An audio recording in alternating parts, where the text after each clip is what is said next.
탕자의 비유 첫 번째 시간입니다. 오늘은 탕자의 비유를 통해서 하나님의 말씀을 생각해 보며 우리들의 상태도 점검해 보면 좋을 것 같습니다. 누가복음 15장 11절부터 32절에는 아주 유명한 비유 한 편이 등장합니다.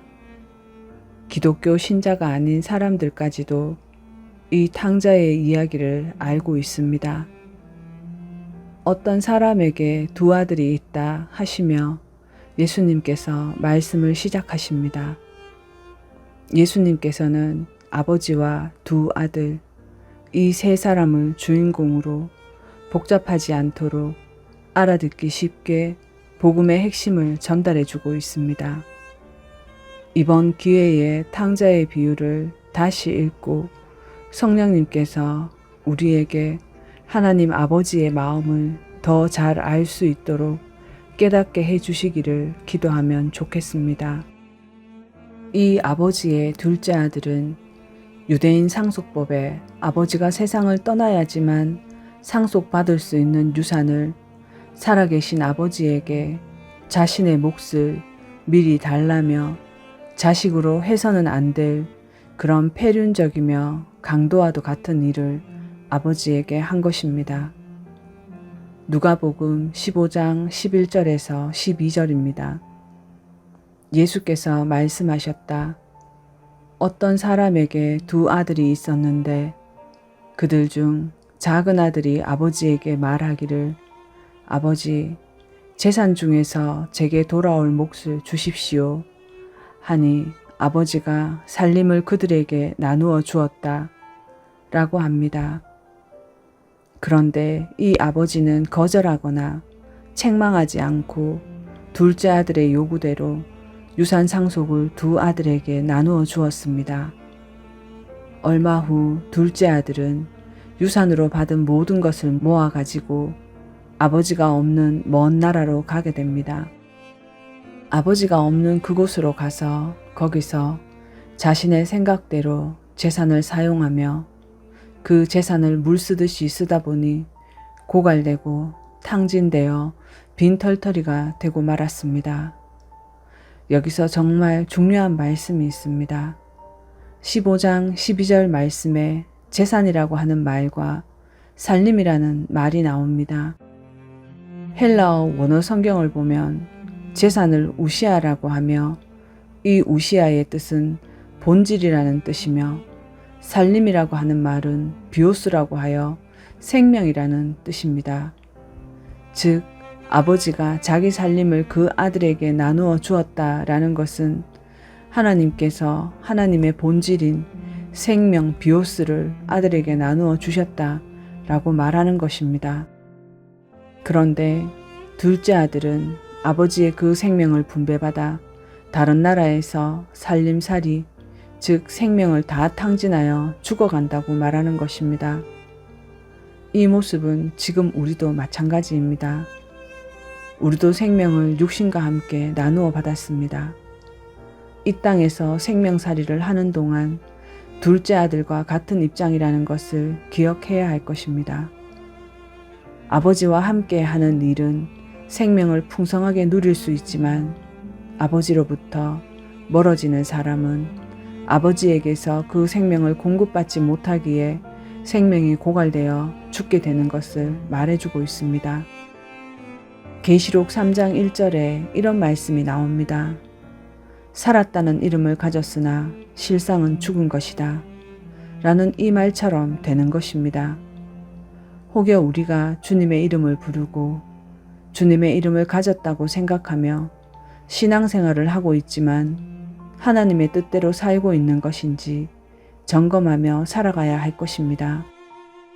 교회 일이나 헌금이나 셀 활동이나 다 잘하지만 일상에서 가정에서 남편이나 아내에게나 자녀에게나 이웃에게 내가 하는 말과 행동이 어떠하신지 점검도 하셔야 합니다. 이것이 안 되면 우리는 살아있다고 착각하며 실상은 죽은 자가 되는 것입니다. 둘째 아들은 먼 나라에 가서 재산을 다 방탕하게 허비하여 알거지가 됐습니다. 게다가 그 나라에 흉년이 찾아왔다고 합니다. 구약 성경에서 흉년, 전염병, 전쟁, 이 세 가지는 하나님께서 이스라엘 백성을 징계하시는 수단이었으므로 예수님의 말씀을 듣던 청중들은 그 둘째 아들이 천벌을 받았구나 라고 생각했을 것입니다. 왜냐하면 유대인들은 자신들의 역사를 통해 이미 듣고 배워온 것이 있기에 그 기근이 무엇을 의미하는지 잘 알고 있었기 때문입니다. 마침 그 나라에 기근이 들어 궁핍해지자 작은 아들은 그 나라 백성 중 한 사람에게 더부살이를 하면서 유대인들이 제일 싫어하는 일인 돼지 치는 일을 하게 되었습니다. 아이러니하게도 유대인들이 가장 혐오하는 식품이 돼지고기이며 가장 싫어하는 욕이 저놈은 돼지 치는 일이나 해야 돼 라는 것인데, 둘째 아들이 이 모든 유산을 탕진하여 죽게 되자 먹고 살기 위해 그렇게 혐오하는 일인 돼지를 치는 일을 하게 됩니다. 여러분, 하나님의 선택을 받은 하나님의 백성 이스라엘, 선민 사상을 가진 그 유대인이 이 탕자가 된 아들은 이방인 밑에 종으로 노예로 들어가 돼지치기가 되었다라고 말하는 것입니다. 지금 이 시대에 우리는 대수롭지 않은 일로 간주할 수 있습니다. 직업에 귀천이 있나 할 수 있지만 이 시대 배경은 엄청난 사건이 되는 것입니다. 이 비유가 적절하게 적용되는 것은 아니지만 이해하시리라 생각합니다.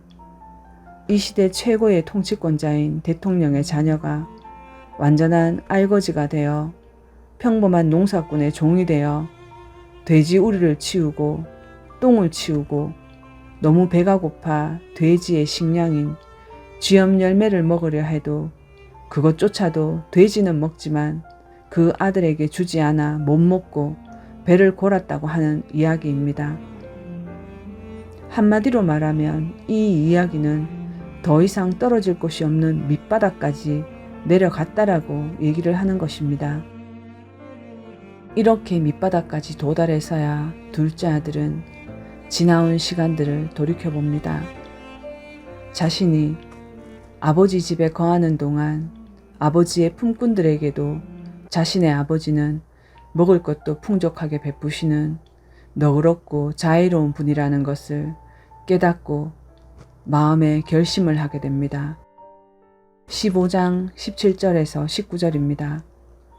그때 내가 자신을 돌아보고 말하기를 내 아버지의 많은 품꾼들은 먹을 것이 풍족하고도 남는도다.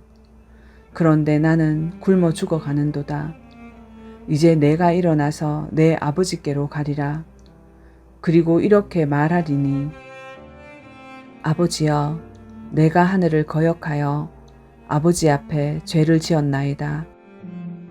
나는 더 이상 아버지의 아들이라고 할 만한 자격이 없나이다.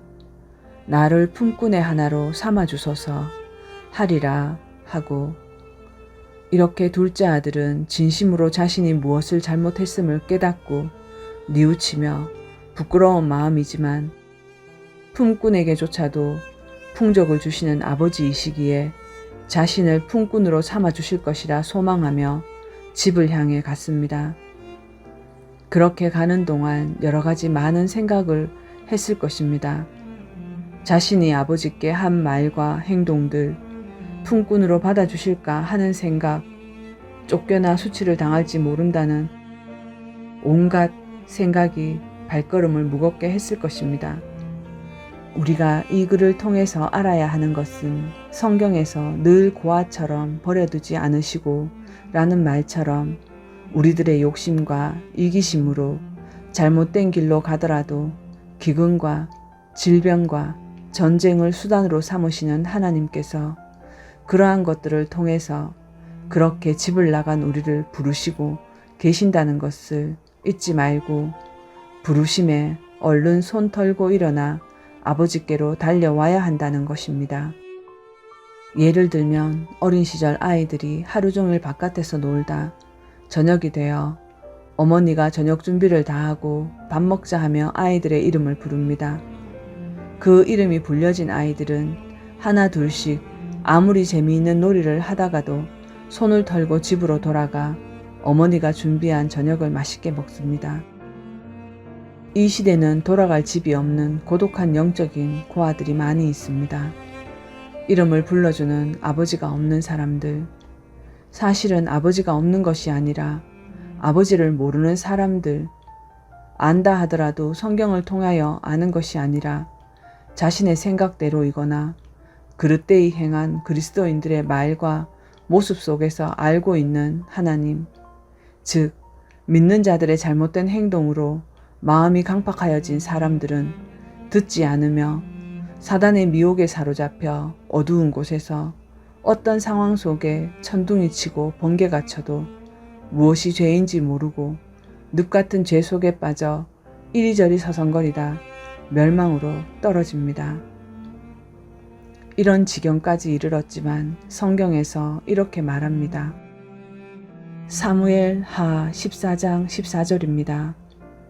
우리는 필경 죽을 것이고 땅에 쏟아지면 다시 모을 수 없는 물 같습니다. 그러나 하나님께서는 생명을 빼앗지 아니하시고 내쫓긴 자라도 하나님에게서 버림받는 자가 되지 않도록 방책을 베푸십니다. 이렇게 성경은 내쫓긴 자라도 하나님의 사랑은 버림받는 자가 되지 않도록 방책을 베푸신다고 하십니다. 이러하신 하나님께서 어떠하시다고 예수님께서 말씀하십니다. 20절 그가 아직 멀리 있을 때 아버지가 그를 보고 가엾게 여겨 달려가 목을 안고 입 맞추더라. 그 아버지는 돌아오는 아들을 향해 이것저것 생각하지 않으시고 맹목적으로 모든 것을 탕진하고 그것도 모자라 거짓골을 하고 돌아오는 아들을 용서도 청하기도 전에 먼저 품에 안았습니다.